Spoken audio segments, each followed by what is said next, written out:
On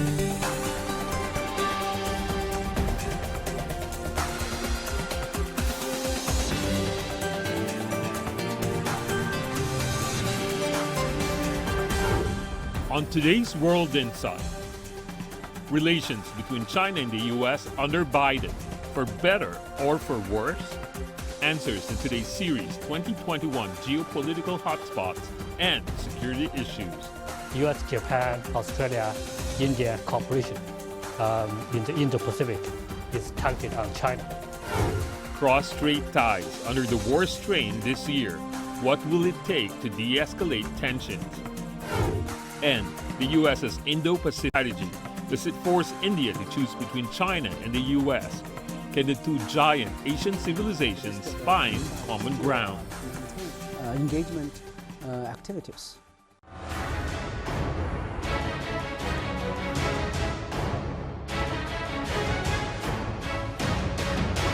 Big change, India cooperation. For me, I think it's a good path. At least the two sides still That's a great achievement. Bilateral relationship is great.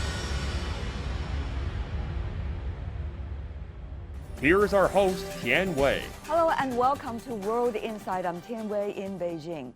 Following the 2020 U.S. presidential election, many hope that China-U.S. ties will improve. As President-elect Joe Biden seeks to rebuild relationships with American allies, what would China do to shape its regional security environment? In today's episode of our series 2021 Geopolitical Hotspots and Security Issues, I spoke to Wu Xinbo, the director at the Center for American Studies at Fudan University. Professor Wu, tell me more about what to do, because now we have seen and heard a lot of analysis about what's going on in the world, but how to deal with the situation, it's a big question mark. I know you have your proposals, for example, about the security in China's neighborhood. Well, this is a rapidly changing world, so it also requires China to adjust its strategy and policy according to the changing environment. For example, the United States is pushing for what they call Quad, U.S., Japan, Australia, India cooperation in the Indo-Pacific. Actually, this arrangement is targeted on China. So what China is going to do is now to put forward another regional security arrangement like this. What China should do is really how we can help improve the North-South relations on the Korean Peninsula, how we can shape the security environment across the Taiwan Strait, how we can work with South Asian countries to stabilize the situation in South China Sea. So if China can make efforts in those areas, then it will make the situation very much different from what it is today. To some extent, I think if North-South relations improved, they will become less dependent on the United States, on the U.S. security protection. That will also promote Northeast Asian cooperation economically and also in other areas. In the Taiwan Strait, if we can shape the security environment, then we don't have to worry about Taiwan's independence. We don't have to launch so many protests against U.S. sales of weapons to Taiwan. In the South China Sea, if China and Southeast Asia conclude the negotiation of Code of Conduct, COC, and if China and other related countries in South Asia can handle our disputes in South China Sea, then there's no much room for the U.S. to play a role in this region. So I think there are a lot of room for China to make efforts to improve and shape regional security environment.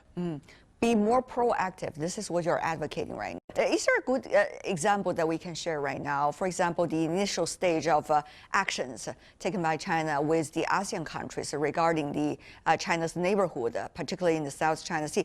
How much do you see constructive steps taken by China are actually shared with others and reach consensus? Well, for example, in South China Sea, of course, I mean, they are very complicated disputes. among the related countries, not just between China and Vietnam or between China and Malaysia, but also between Vietnam and Malaysia, between Malaysia and the Philippines. This year, we had a dispute. I mean, this is not a new dispute with Indonesia over the fishing rights in South China Sea.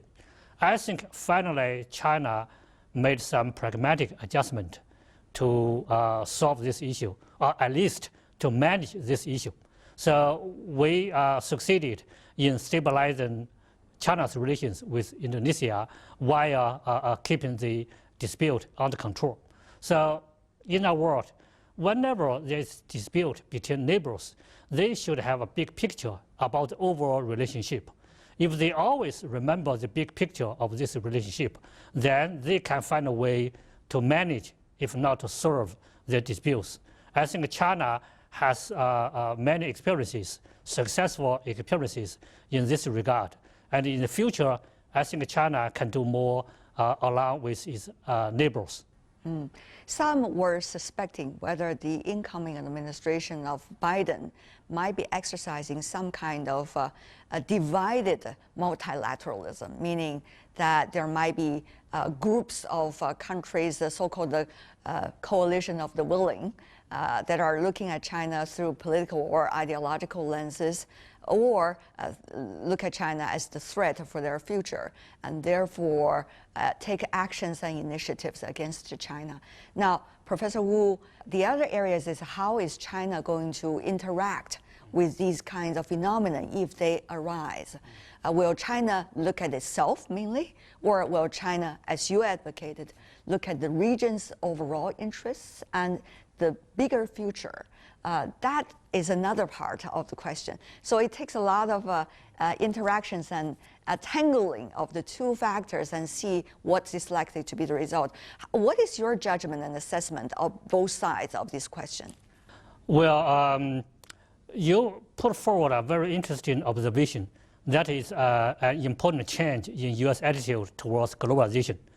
Originally, the U.S. attitude towards globalization in the wake of the Cold War was, I would call it inclusive globalization. So the United States welcomed China to join WTO. So they wanted to include China. But today, they wanted to exclude China. That is what I call exclusive globalization. They would rather, make arrangements with the coalition of the willing. So because the U.S. is no longer feel confident about its control of the globalization process, and the U.S. is now viewing China as a major strategic rivalry.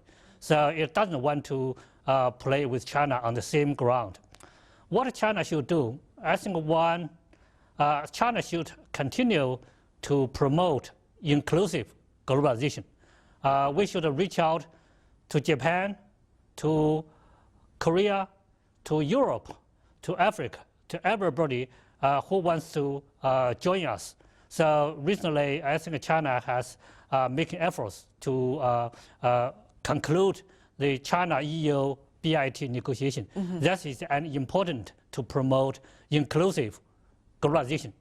If the Biden administration is willing to do so, for example, China and U.S. can resume the negotiation over bilateral investment treaty.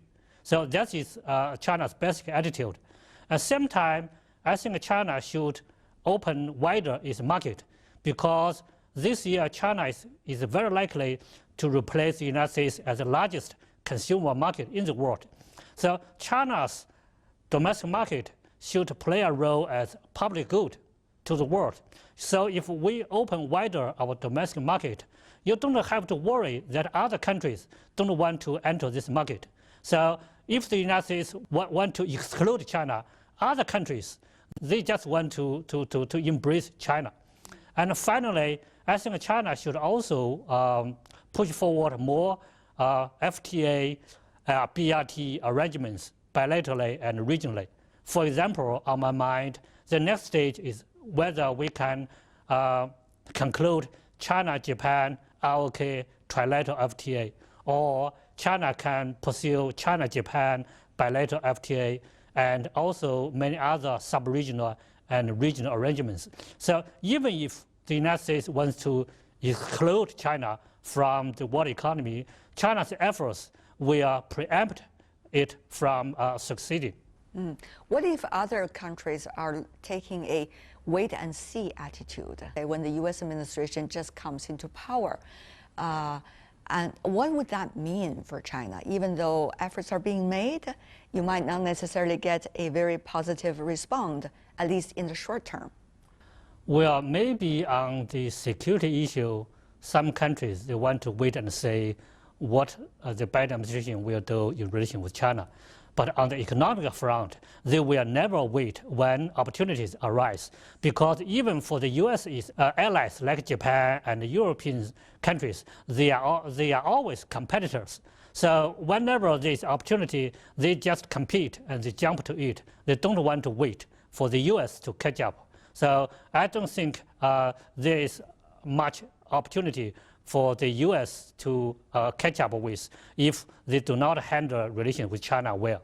I've been evolving into conversations with you about China-U.S. relations throughout the years. You've been putting much effort into researching that subject. Do you think there has to be a grand new way of looking at this bilateral relations, and also a grand new way of China's approach and narratives about the relationship? Well, certainly we are entering a new phase of China-U.S. relations, largely because of the changing power balance between China and the United States, and also changing strategic thinking on the part of the United States towards China. So this is a relationship mixed with strategic competition, limited cooperation, and the risk of confrontation, as we saw over the last 4 years under the Trump administration. So this is really a new challenge for both sides. How can we navigate through this unknown and sometimes dangerous water in the future?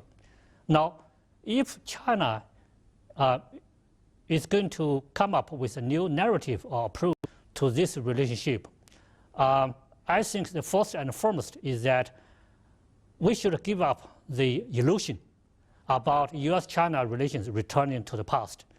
There were some good old days, but it's not going to come back. Biden can come back, but U.S. will not come back, and the world has changed. So let's look at the reality and think about what's the new framework for dealing with the United States, what's the new framework of managing this relationship. So let's put competition as a major theme of this relationship. But at the same time, we should not forget the importance and necessity of cooperation between our two countries. And also, this is not just a bilateral relations. It has very broad implications for the world. So two countries should care about multilateral issues. The narrative, if I'm going to come up with a new narrative about this relationship, I would say this is a kind of relationship of both competition and cooperation. So that is the right way to think about this relationship down the road. You're watching World Insight with me, Tian. Coming up in the program, cross-strait ties have reached their most strain this year. What can be done to de-escalate the tension? We don't hope there will be another good year for us across Taiwan Strait.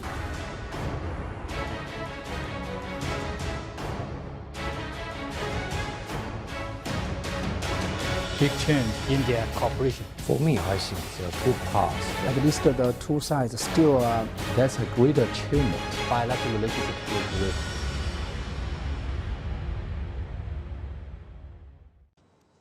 Welcome back. This is World Insight with me, Tian Wei. There is only one China in the world, and Taiwan is an inalienable part of China's territory. While it's inevitable for the great rejuvenation of the Chinese people, the issue of Taiwan has always been the bottom line for ties with the U.S.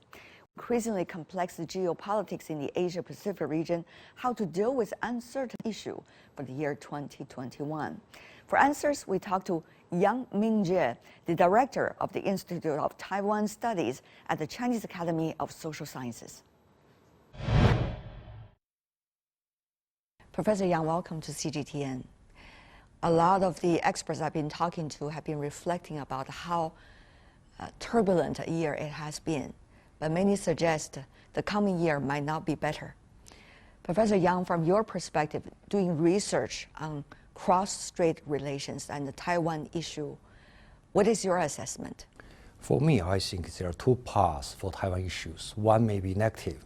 That is, as you mentioned, about the turbulence, and there are a lot of troubles. And we don't hope there will be another good year for us across Taiwan Straits, because Taiwan wants to join with the United States on the framework of Indo-Pacific strategy and want to enhance the tensions across Taiwan Straits. But on the other side, I think it's not offset, but I think it's a normal side. That means we have established a stability across Taiwan Straits, not only on the economic communication, but also on the people-to-people communication and social communication. That is much more stable than the last decades. So that's why even during the Trump administration, even there's some challenge for the cross-strait issues, but the basement for the Taiwan Straits never really changed.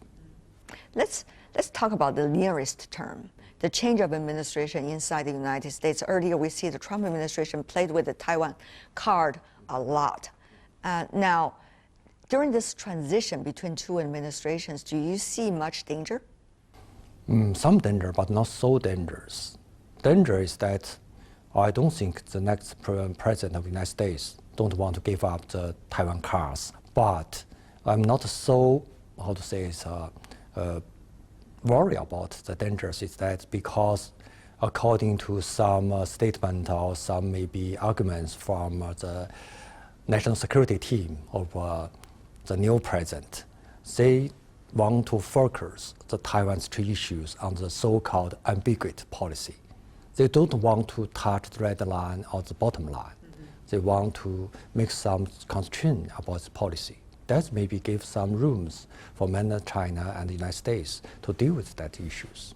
So you think it could be better, quote unquote? Not so better, but I think maybe some kind of stable and not so challenged. However, it is hard to avoid incidents and accidents. So how much do you think China is prepared? Would there be much misunderstanding during the most sensitive period of time? For me, I think also there's no the so-called the official or formal channels between mainland China and the United States on Taiwan issues so far. But we have some dialogue and communications channels. Even so, there are some potential and risk or crisis in the future or accident. But I think the two sides want to find a crisis management channel. What is that channel? And what is some of the mechanism you just mentioned? For example, even there the tension, as I said, is increasing at the end, by the end of the President Trump administration. But the two military units have some special channels. They exchange their information. They want to make some mutual visit. But that's the last resort, actually, the military ties. Yes. They want to, according to some the code of conduct, how to avoid in the air or in the sea the accident crash of the Navy or the Air Force. Among the Biden administration, some of the key posts, actually many of the figures you are familiar with. In other words, you even had dialogues and discussions, conversations with them when they were serving in other capacities during the earlier administrations. So, Professor Yang, what is your judgment of their perspective of the Taiwan issue? Do you see the circumstances change, that attitudes and basic assessment from the other side might also evolve in a dramatic way? Maybe some changes that the new administration, also some people come from the so-called old administration of Democratic Party, but they have some new ideas. They want to make the competition and the cooperation with China. So what the meaning of the competition means for Taiwan issues? It's not only mean that they want to bargain with China on Taiwan issues, but I think they want to keep a new balance across Taiwan Straits, not only on military issues, but also maybe some social and economic level. That's a challenge for us. Interesting. What do you mean? How are you going to face up to that challenge, in other words? For example, maybe they want to invite Taiwan in the so-called non-China supply chain, something like that. Maybe they want to invite Taiwan to take part in some forum and some, not alliance, but a forum or some communications platform of values. And what is China going to do? Are we going to play the vagueness? I think that we have sent very clear signals to the United States and also to Taiwan that we want to keep the stabilities across Taiwan Straits. If they want to make some new challenge, we will make some new response for that. That is not only by military means, but also by law enforcement, economic issues, and also some others. Professor Yang, earlier in your answer, you talk about the very concrete interactions and mutual interests across the Taiwan Straits when it comes to economic and trade issues. Tell me, Professor, how do you see that might be evolving as the global supply chain is experiencing some unprecedented phenomenon, for example, the pandemic, and for example, the geopolitics? Do you see that might be one of those most vulnerable areas? On some extent, I think it's the most vulnerable. But on the other side, I don't think the global supply chain will change so dramatically because globalization has become has a deep impact, not only on any country, but I think on the whole framework of the international trade and economic cooperation. So even United States, I don't think they want to isolate from the world or isolate from China. They want to establish a new role and a new framework, maybe some new dialogue communication. That means they want to keep their hegemony, but for our leadership. But for China, we think that, okay, we can talk about that.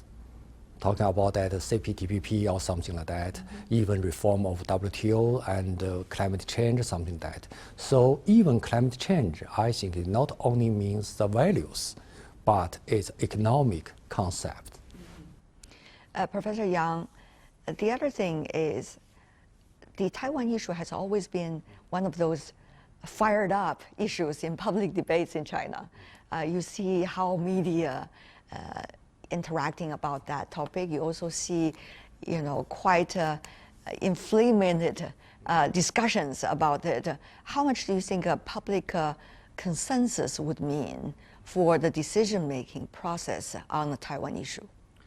I think that Taiwan issues belong to the sovereignty and the territory issues. It's much more sensitive for Chinese people and the public opinions, even for the leaders. So that's, I think, public opinions is related to the decision-making. But because China, I think all people, all nation is a regional country and regional people. And maybe there are some new arguments and some special arguments. It not means the policy. Policy is very clear. Peaceful unification, one country, two systems. There were some suggestions whether peaceful unification can be done, or through what means, quote unquote, peaceful unifications can be done. What do you think? For me, I have some optimistic about the peaceful unification because so far there are some different opinions in the Taiwan island. But what the people in Taiwan really thinking? They have some worry about the unification. It does not mean they want to make independence from the mainland China. They have worry that because of the increasing of the national mainland power, that unification will be the final result. So they have no choice. They have to think about how to accommodate with the style of unification. So that means peaceful unification still have a lot of opportunities for both of the cross Taiwan Straits Chinese. Professor Yang, my final question for you. What do you think might be some of the first steps that China, from Beijing's perspective, can take to ensure the rest of the world that it is for peaceful unification? I think we have sent a lot of signals and a message to the global communities that we want to insist the peaceful unification. But I think that we show to the world is by, by our self-policy. For example, we have developed a lot of policy in favor of Taiwanese. So that means without the policy of Taiwan authorities, we can do by ourselves. In the future, without some response from Taiwan, even United States, we can do in favor of Taiwan people, in favor of the region. So that means peaceful unification is not only a concept, it's an operation. This is World Insight. Coming up in the program, U.S. Indo-Pacific strategy has increasingly dragged India to choose sides between China and the U.S.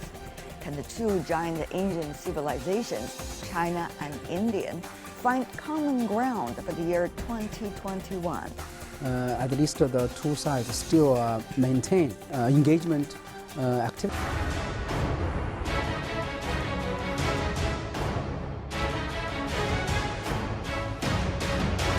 Big change, India cooperation. For me, I think there are two paths. At least the two sides still That's a great achievement. Bilateral relationship with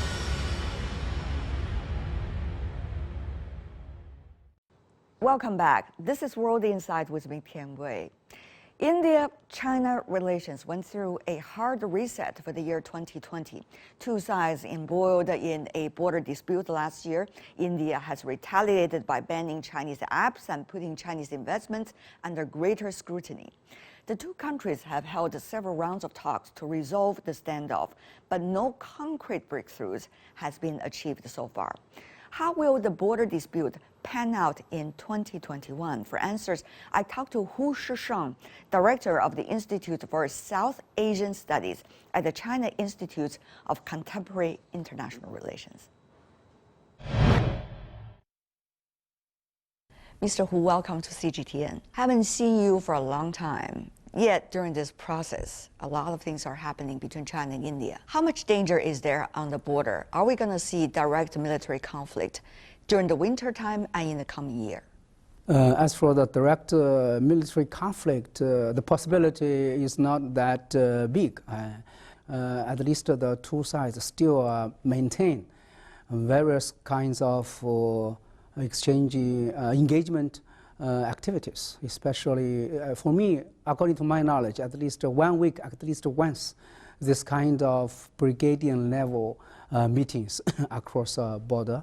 So both sides are still preparing for the 9th round of Corps Commander level talk to try to find a way to addressing this kind of dilemma or standoff. But anyway, the fact is that it is the first time for the both sides to see this kind of military standoff entered into winter time. It is for the first time in the bilateral relation history. So it shows how difficulty the two sides are facing the situation. It still needs more patience and more wisdom to address it. But anyway, I don't think it can develop into a small-scale, even small-scale military conflicts. One of the reasons for the tension is due to the fact that both sides have different ways of looking at what should be the basis for negotiations. For example, timeline and where the border is and how to maintain the peace on the border by both sides. Mr. Hu, is that going to be the continued divide between the two sides? Is there any common ground in that regard? The basic reason of this year's bilateral relations so deteriorated in an all-round way, one of the reasons is that the Indian government or Indian governments now tend to regard the border issue as one of the two wheels driving the bilateral relations.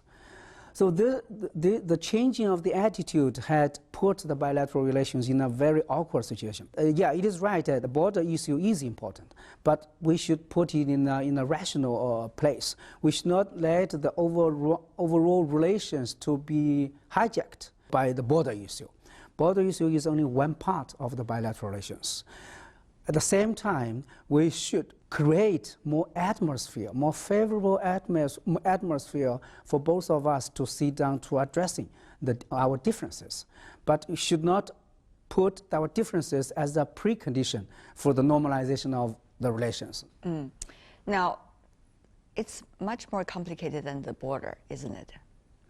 Mr. Hu, this year, pandemic has exacerbated a lot of divide among countries. China-India relations also has been experiencing some challenges as a result, particularly regarding how India is handling the pandemic situation on its own.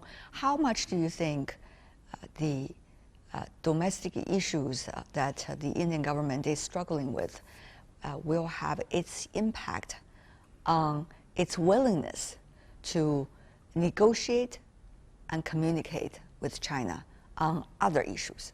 There are three kinds of ism which guiding the Modi government's China policy: opportunism, adventurism, and then the rightism.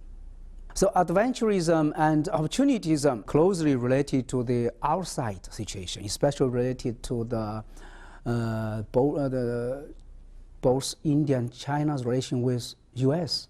in particular. Indians tend to regard that the Sino-U.S. confrontation as a strategic opportunity. India would like to replace China in the reshaping of the production chain, like the value chain restructuring. So we want to grasp this kind of chance. So in this way that the Indian would like to see the deterioration between China and the U.S., while this year's Trump's China policy has just serving Modi's government this kind of purpose. So you want to grasp it, the opportunity. The adventurism also related to this. There is a strong obsession in Modi's government or Modi's policy decision-making circle. That is that India should be a risk-taking country. Indians' foreign policy should be risk-taking. And also they believe that even if they failed, or if their risking policy failed them, they still can depend on the Americans' support as a final resort. So then that is to say that more confrontation between China and the U.S. they will make Modi's government's foreign policy more risky, because he has back off anyway at a final resort. Then the third rightism related closely with that the internal political culture in Modi's government. We can see that the popularism, nationalism, and all the conservatism based on the Indo nationalism culture. Not only the cabinet, but also the parliament. The majority are those members from the rightist forces, while the Indian rightist forces have been always regarding China as the #1 obstacle. So in this regard, that there is no little room or very limited room for pragmatic Prime Minister Modi ji to make any concession toward China. So that is to say that China policy become more and more tough under the rightist culture. And also another reason is that because of the shutdown of the borders? No, but shutdown of all the economic activities because of the COVID-19. Then the ordinary people suffered a lot. So now how to divert their attention toward their daily lives difficulty? Then the border issue is one of the very effective tools, or the magic tools, for the government to divert the attention. So in this way, we can see that not only the domestic elements or the external elements all make some contributions to the deterioration of the bilateral relations. Yes. What about in South Asia as a whole? Of course, there's not only India, but also Pakistan, China's all-weather friends. That was the nickname of Pakistan. Now we see incidents coming up between the two countries from time to time in terms of some specific projects, implementation, things like that. So many wonder, how is China looking at the region in South Asia, particularly with the U.S. hedge in the region? In the South Asia, I can see that all the countries are facing two kinds of competition. for them to engage with. One competition is between Belt and Road Initiative and Indo-Pacific Strategy. The BRI, of course, is promoted vigorously by China. And China wants to build jointly with all the South Asian countries the Belt and Road Initiative. While on the other side, India is, say, very highly against the Belt and Road Initiative. So in this regard, India is put more energy on the Indo-Pacific strategy jointly with U.S. So we can see in recent 2 years around, the two kinds of strategies are competing with each other, try to compete for the new memberships from the South Asian countries, even the regions around the Indian Ocean. So this is one of the competition which making many members feel very difficult to choose side. The second competition is that how to choose side between China and India. If Indian and China's relation are still this kind of full of tense, then all the other members of South Asian countries will feel very difficulty. This, of course, were negative, were not conducive to the whole regional integrity and the whole regional stability. We can see this kind of spillover negative impacts upon the domestic politics in Nepal, domestic politics in Sri Lanka, even in Maldives, in the past and present, and also somewhat in Pakistan also. South Asia is not only the neighborhood of India, it is also the neighborhood of China. If China and India can cooperate in this region, that we can only say at that time that this region will have good opportunity of prosperity and development. Does China have a proposal about how to cooperate? China has always upholding the principle of joint cooperation with India. Even in the past several years, we reach a certain common grounds, like we can cooperate in the third market, third country. We can cooperate in a multilateralism. But you see, because Indians' attitude toward BRI is so negative, at least at present, so sometimes it's very difficult to divide what is within the framework of BRI or what is without. Sometimes, when it comes to the work on the ground, it becomes a little difficult. It also depends on Americans' policy. If Americans' policy, like suppose Joe Biden, changing more or less toward China and even toward Pakistan, then it will help India changing more or less its policy toward China and toward Pakistan. Suppose in the new government, American would like to have more cooperation areas with China. That this kind of cooperation will send very constructive or positive signal to New Delhi that U.S. and China can cooperate. Why not Beijing and New Delhi? And why not New Delhi and Beijing cannot cooperate? That was sending a more encouraging signal to New Delhi to change their much more tough policy.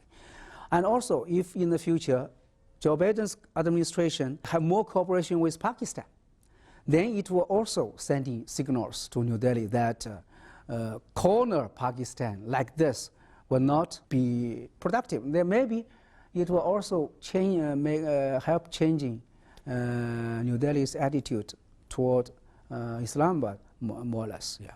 I did notice there are a lot of scenarios in the ifs that you just said. In other words, are you saying the U.S. is having proactively the cards in their hands in terms of China-India relations? I personally believe that Joe Biden will, at least will be more cooperative, will be more multilateralist. So if Biden is more cooperative and more multilateralism, then it means that at least China and U.S. can cooperate in some areas like climate change, like the nuclear issues, non-proliferation issues. That means that the rooms for India to take advantage of is not as big as what happened during the Trump administration. But anyway, this the third party factor. It is just an outside factor, not the decisive ones. How to manage the bilateral relations between China and India is still depend on these two sides, their internal interactions.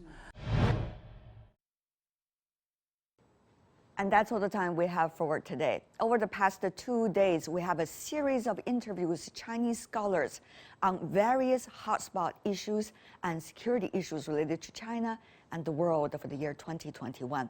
Hope they could be of some reference to you as well. If you'd like to see more, search World Insight or check out our YouTube channel. Follow us on Twitter and Facebook. I'm Tian Wei. On behalf of the team, thanks for watching, and I'll see you tomorrow.